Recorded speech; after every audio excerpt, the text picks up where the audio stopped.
அனைவருக்கும் வணக்கம். கடவுள் ஒருபோதும் தவறு செய்வது இல்லை அப்படிங்கிற தலைப்புல தான் இந்த நாளில உங்களோட நான் பகிர்ந்து கொள்ள வேண்டும் என்று சொல்லி ஆசைப்படுகிறேன். காரணம் என்னன்னா, ஒவ்வொருத்தரும் இந்த உலகத்துல பிறக்கும்போது கடவுளுக்கு இன்னும் இந்த மனுக்குலத்தின் மேல ஒரு நம்பிக்கை இருக்குது அப்படின்னு சொல்லி அர்த்தம் அப்படின்னு சொல்லி சொல்றாங்க.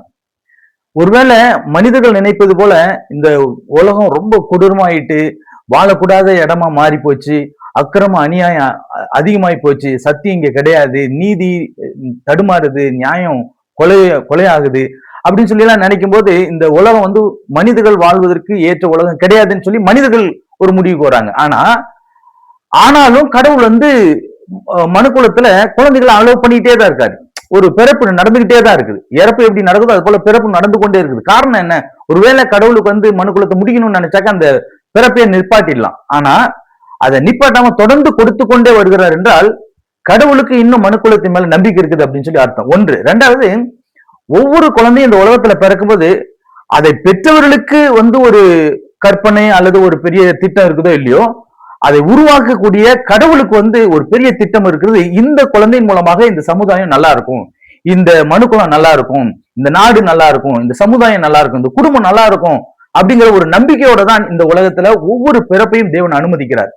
ஆனால் இந்த பிறப்பதும் இறப்பதும் தெய்வ செயலாகவும் இடையில இருக்கக்கூடிய இந்த வாழ்க்கை கடவுள் நம்மளுடைய கரங்களில் கொடுக்கிறார் இல்லையா? இதுல பெற்றோர்கள் பிள்ளைகளை எப்படி கொண்டு போயிட்டு இருக்காங்க, பிள்ளைகள் எப்படி பெற்றோர்கிட்ட இருக்கிறாங்க, இதையெல்லாம் கணக்கில் வைத்துதான் இந்த உலகம் இயங்கி கொண்டு இருக்கிறது. சோ கடவுள் ஒரு நாளும் ஒரு ஒப்புக்கு சப்பாகவோ அப்படி மனிதனை படைப்பதும் கிடையாது, அவனை அது மாதிரி வாழ வைப்பதும் கிடையாது. ஒவ்வொரு மனிதன் மேலும் ஒரு சிறந்த நோக்கத்தை அவர் வைத்திருக்கிறார். எரேமியா 29:11 I have the plan that I have for you அப்படின்னு சொல்லி சொல்றாரு. அதாவது உன்னை பற்றிய ஒரு திட்டம் என் கையில இருக்குது அப்படின்னு சொல்லி.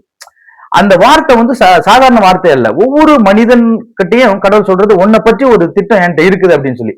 இப்ப அந்த திட்டத்தை நான் தெரிந்து கொள்ள வேண்டும் என்றால் நான் என்ன செய்யணும் அப்படின்னா, திட்டம் யார் வச்சிருக்காங்களோ அவங்கள்ட்ட உட்காரணும். அவங்கள்ட்ட மணிக்கணக்காக உட்கார்ந்து நான் பேச, அவங்களோட பழக்கத்தை ஏற்படுத்திக் கொள்ள, அவங்களோட நல்ல உறவுல இருக்க, சம்பாதிச்சுட்டே இருக்கும்போது தன்னால அவர் தன்னுடைய திட்டத்தை வெளிப்படுத்துவார். அந்த திட்டம் வெளியாகும் போது நம்மளுடைய வாழ்க்கையினுடைய நோக்கம் நிறைவேறும். நம்ம எதற்காக இந்த உலகத்துல மனிதனாய் பிறந்தோம் அப்படிங்கிறது அது ஒரு பெரிய கேள்விக்குறி. அந்த கேள்விக்குறி பதிலாக மாறும். சோ அதனால யார் யாரெல்லாம் தங்களுடைய பிறந்த நாளை கொண்டாடுகிறார்களோ, விசேஷமா இந்த நாள் யார் யாரெல்லாம் தங்களுடைய பிறந்த நாளை கொண்டாடுகிறார்களோ, கடவுள் ஒரு பெரிய திட்டத்தோடும் பெரிய ஏக்கத்தோடும் தாகத்தோடும் எதிர்பார்ப்போடும் தான் உலகத்துல உங்களை இந்த உலகத்துல உங்களை படைத்திருக்கிறார். சோ அதை தெரிந்து கொள்வதற்கு அவரோட நம்ம உட்கார்ந்தோம் அப்படின்னா நிச்சயமாக அவருடைய திட்டத்தை வெளிப்படுத்துவார். அந்த திட்டம் அது நமக்கு ஒரு வரலாறாய் மாறும். Thank you so much.